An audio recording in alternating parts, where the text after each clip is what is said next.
Hello, everyone. Thank you for coming back after watching the part one of what makes a great team and teamwork and continuing on the part two of the two. My name is Behnam Bakhshandeh. I'm an executive coach, organization development, and human resources development professional practitioner and consultant. And I'm very glad to have you here with me to be talking about more points of as a manager, as an owner, as a business owner, as a supervisor, how to empower your team and how to develop a great team. So let's look at the next slide. Just continue for the part one. So if you haven't watched the part one, highly recommend go back on the YouTube or wherever platform you are watching this and find the part one before we continue to part two, please. A great team knows when risk-taking is shared. Great team will bond together, not break apart. In the face of adversity, these strong ties keep the spirit of the team alive, often long after each member has gone their separate ways. With structures in place, the team will grow. You as a supervisor or manager or owner of the business, you have to have a structure for each team that how they work together.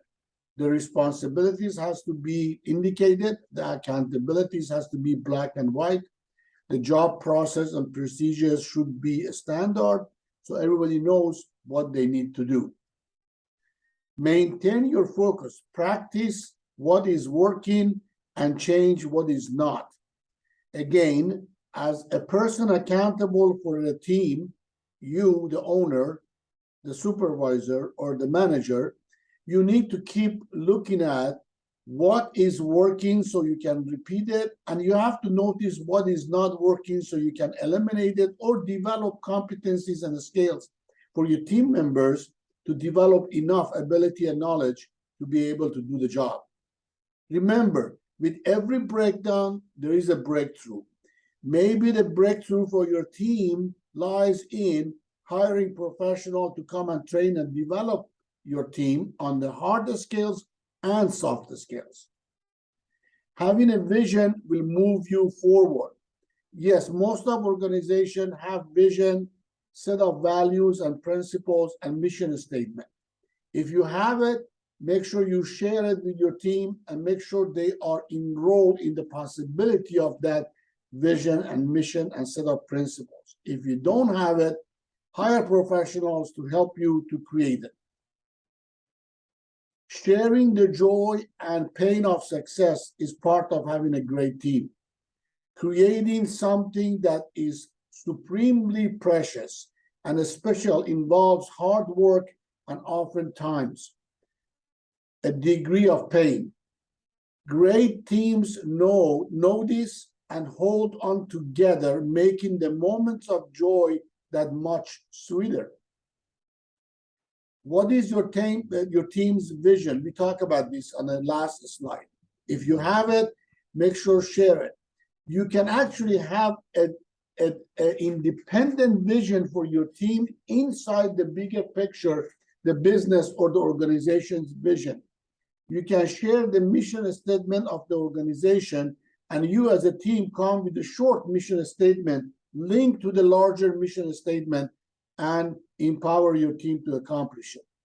Continue to practice open and effective communication. Effective communication also involves active listening. There is so much material available outside on the internet and through coaches and consultants like me that you can train and develop your people on effective communication and active listening. The practice of open communication, known as open door policies, have to be truly an open door policies that people don't fear to come and talk to you about their issues. Enroll, listen, and acknowledge your team for what they do or what they say.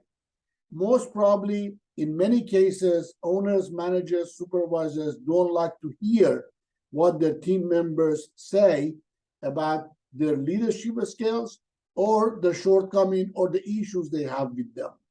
You will be in a much better shape as a manager, as a supervisor, as a business owner, if you listen to what your team members are saying about your management or the issues they have with the organization or business, because then you can do something about it. And inputs are always good. They might not be beautiful, you might feel they're ugly, but at least you are informed. Create fun, excitement, and support during your success processes.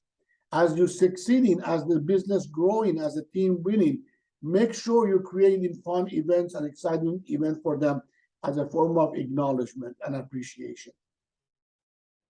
No one throws in the towel.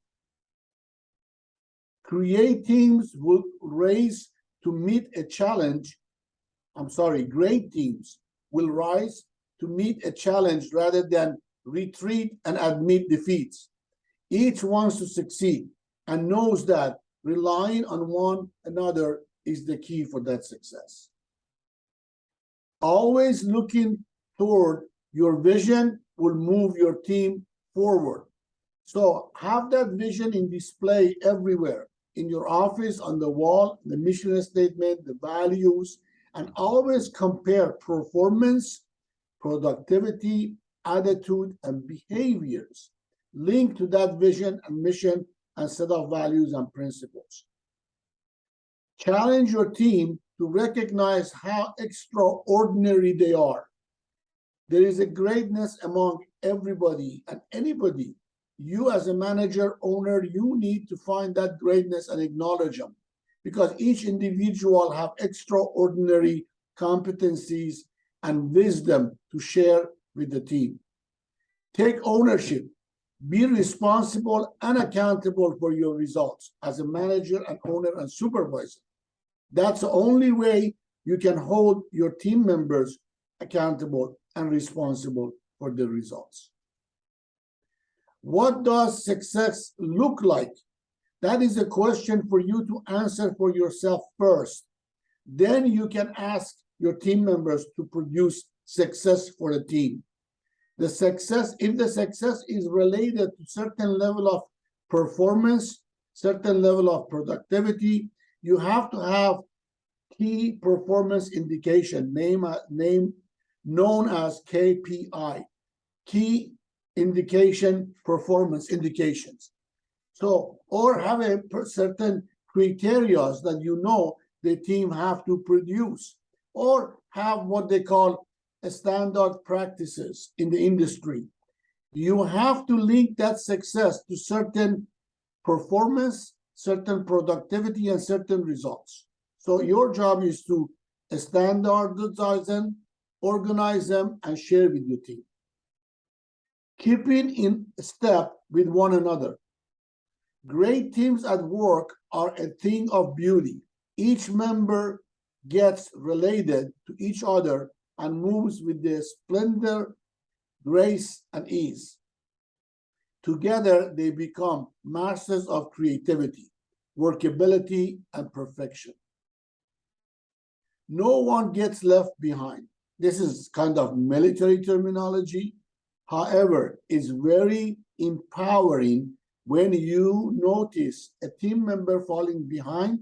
So start mentoring them, coaching them, provide skill development, skills training for them, hard skills and soft skills, and taking them under your wing per se. One for all and all for one. The team got to feel that they are part of a system that they can go to anybody and receive support. Develop yourself and your team to become masters. You look at competencies and skills in each team member and see which one can develop some more skills and knowledge and abilities and develop them in a higher level to become masters on that particular skills and particular competencies. Is only helping the growth of your business. Team together, everyone achieve more. No leader has led anyone by pointing the direction only. They lead by going there first. As a team leader, as an owner of business, as a supervisor or manager accountable for the team, department's head, you need to lead by example. You need to do what you ask them to do. I always told my staff that I never ask you to do anything that I haven't done or I'm not willing to do. So that is the quality of leadership. So go there first and only inspire them. Thank you very much for watching, listening, and viewing these two parts on what makes a great team and teamwork. And please contact us for any personal and professional development needs. And you can follow me or Primeco Education in any of the social media platforms. Thank you very much and have a great rest of your day.